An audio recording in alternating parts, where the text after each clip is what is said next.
Hello and welcome to Most Significant Bit, a podcast that explores the connections between engineering, technology, humanity, and the arts.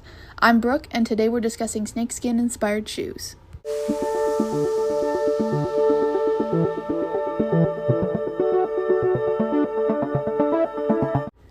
In this episode, we will discuss how biomimicry of snakeskin has inspired scientists to create a product that could revolutionize the lives of seniors and those in physical jobs who are more prone to slipping and falling.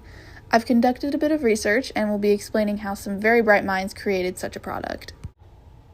Now, when you think of a snake, many people are scared of snakes.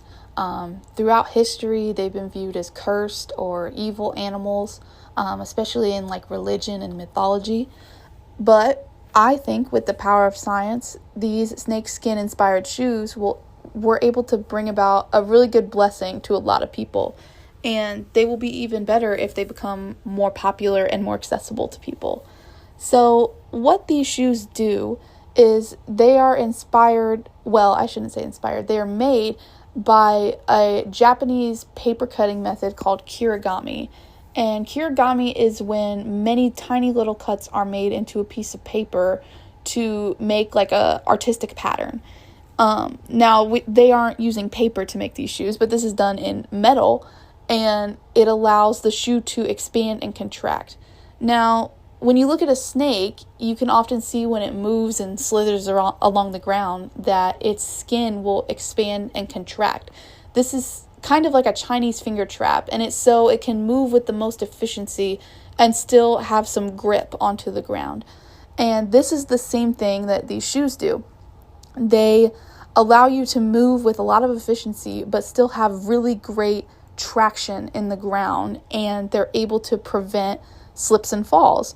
Now, this uses biomimicry, what is biomimicry? It's where scientists or engineers are inspired by the nature around us in order to create new revolutionary products. This is, a very simple example of this is how a plane is very obviously inspired by a bird. But this goes way beyond just planes. There are things every day that are inspired by either humans, biologically, or animals, or even plants. And obviously these shoes take inspiration from the snake. So moving on to some statistics about slips and falls. Falls are the leading cause of injury for adults age 65 and older. And this can be very costly for them, both monetarily and health-wise. The reason seniors fall so much is because of decreased bone density as you age, decreased muscle mass, decreased sense of balance, just many things that happen as you get older. And these shoes, I feel, are a great starting point to help address this issue, because over 14 million adults report falling every year, according to the CDC. So this is just in the United States. That means that across the world, there are even more seniors who have had trouble with slipping and falling. And I feel that these shoes could definitely help them. It would give them more traction to the ground. So if they do start to fall, they could have more time to react to the fall and maybe catch something. But overall, it would just decrease falls in general. I also think that these shoes could be very helpful for people who work physical jobs where they are on their feet all the time. When you think of people who work in warehouses or delivery drivers, or even people who work in fast food restaurants. I remember when I worked in fast food, the floors were always really greasy and really slippery, and we were required to wear non-slip shoes.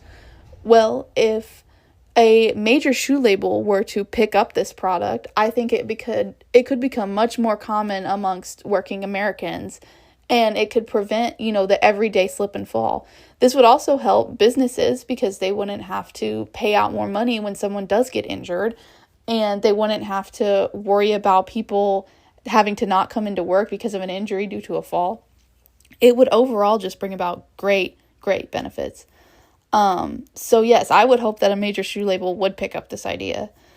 And there are definitely some other, I would hope scientists would continue to research snakeskin and what else this could be used for, because traction is something that is used in things besides just shoes. So really, I hope that group at MIT continues their research. Today we covered an interesting, rather unexpected example of biomimicry using snakeskin physics in shoes. So this will bring about great benefits for working class Americans and for seniors in America. Thank you so much for listening to Most Significant Bit. I'm Brooke, and I hope you have a great rest of your day.